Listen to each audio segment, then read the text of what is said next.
नमस्कार मित्रों, अनंत कथा सागर चैनल में मैं डॉक्टर आदित्य पाराशरी आपका फिर स्वागत करता हूं। महाभारत कथाओं की को आगे बढ़ाते हुए उद्योग पर्व की कथाएं चल रही हैं। और जैसा कि पिछले एपिसोड में मैंने बताया कि जब कृष्ण के हस्तिनापुर आने की बात हुई तो दुर्योधन अनर्गल बातें करने लगा और जिससे नाराज होकर भीष्म पितामह जो है वो सभा छोड़कर चले गए। अब उधर जब कृष्ण जो है हस्तिनापुर पहुंचते हैं तो दुर्योधन को छोड़कर, दुर्योधन नहीं था, उसे छोड़कर सभी पुत्र भीष्म, द्रोण, श्री कृष्ण अगवानी के लिए नगर के द्वार पर पहुंचे। श्री कृष्ण को देखने के लिए सभी नगरवासी जो है उत्सुक होकर खड़े थे। कृष्ण जो है बाद में 3 ड्योढ़ियां पार करके धृतराष्ट्र के समीप पहुंचते हैं। सभी आसन से उठकर खड़े हो जाते हैं। तब उन्होंने भीष्म जी का आदर किया, फिर एक एक से उनका कुशल क्षेम पूछा। धृतराष्ट्र ने उनका पूजन किया, जो भी एक रीति है, और स्वर्णासन पर उनको बैठाया। तब विदुर जी बोले, आपके दर्शन से जो मुझे प्रसन्नता हो रही है उसका मैं क्या वर्णन करूं, आप तो अंतर्यामी हैं। कृष्ण ने फिर कौरवों से भी हाल पूछा। तीसरे प्रहर में कृष्ण जो है अपनी बुआ कुंती से मिलने पहुंचे।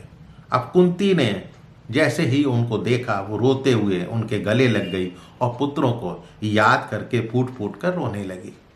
फिर कृष्ण से बोली, मेरे पुत्र पांडव तो बचपन से ही गुरु सेवा में तत्पर रहते थे, सर्वत्र सम्मान पाते थे, फिर छल का शिकार होकर राज्य से हाथ धो बैठे और निर्जन वन में चले गए। वो तो वनवास के योग्य नहीं थे, फिर ये कष्ट उन्हें क्यों प्राप्त हुआ? और उसके बाद एक एक पुत्र को याद करके वो रोने लगे। कृष्ण, इतने दिनों से उन्हें ना देखकर मैं जी रही हूं। द्रुपद कुमारी कृष्णा मुझे सबसे अधिक प्रिय है, यानी द्रौपदी। वो तो अपने प्यारे पुत्रों को यहीं पे छोड़कर पति का अनुसरण कर रही है, वहां पे रह रही है। किस दशा में है वो भी दुख की भागिनी हो गई है। अब ये 14वां वर्ष चल रहा है, मैंने द्रौपदी को नहीं देखा है। क्रोध और लोभ के वशीभूत होकर दुष्ट दुर्योधन ने रजस्वला अवस्था में एक वस्त्र धारिणी द्रौपदी को भरी सभा में ससुर के सामने अपमानित किया था। मैं तो कौरवों में विदुर जी को आदर देती हूं, जिन्होंने द्रौपदी के प्रति किए जाने वाले अन्याय का सबके सामने खुलकर विरोध किया था। पहले के दुष्ट राजाओं ने पता नहीं क्यों शिकार और जुए की परिपाटी चला दी। क्या वो सुखदायक थी?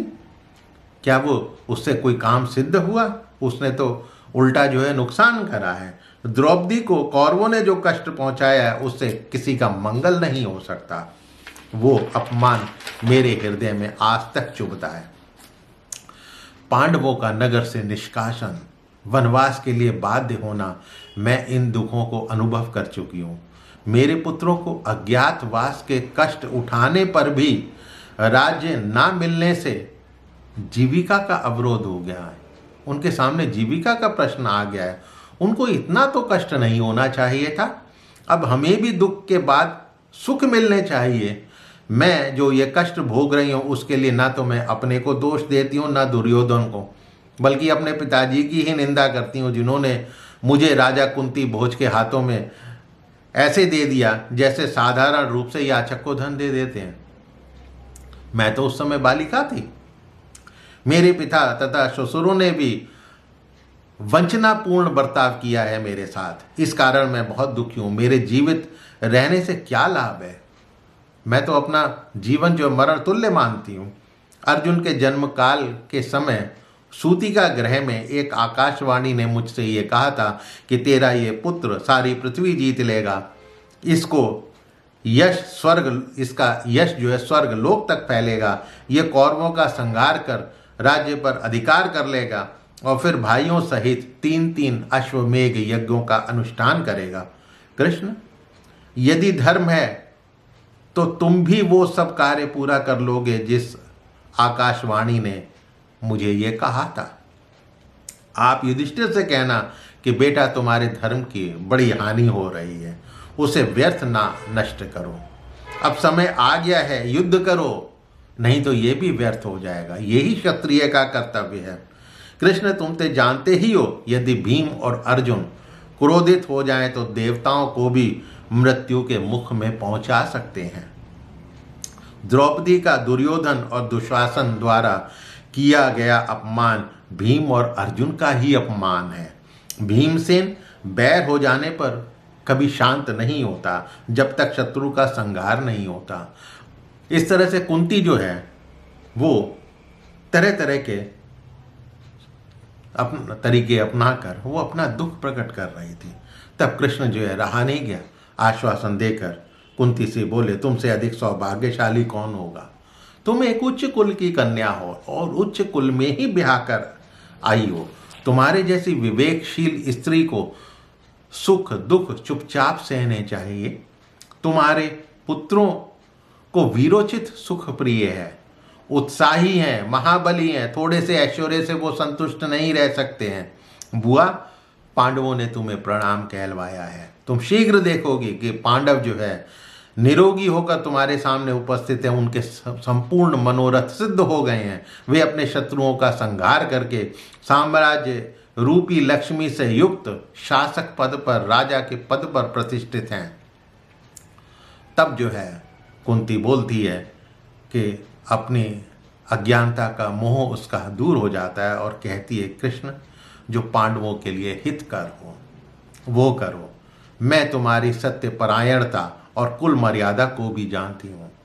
तुम लोभ ना करते हुए छल कपट से दूर रहकर उचित कार्य करो। हमारे कुल में तुम ही धर्म हो, तुम ही सत्य हो, तुम ही तप हो, तुम ही रक्षक हो, तुम ही तो सर्वव्यापी परमात्मा हो।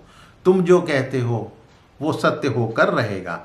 उसके बाद कुंती की परिक्रमा कर दुर्योधन के घर की ओर कृष्ण चल देते हैं।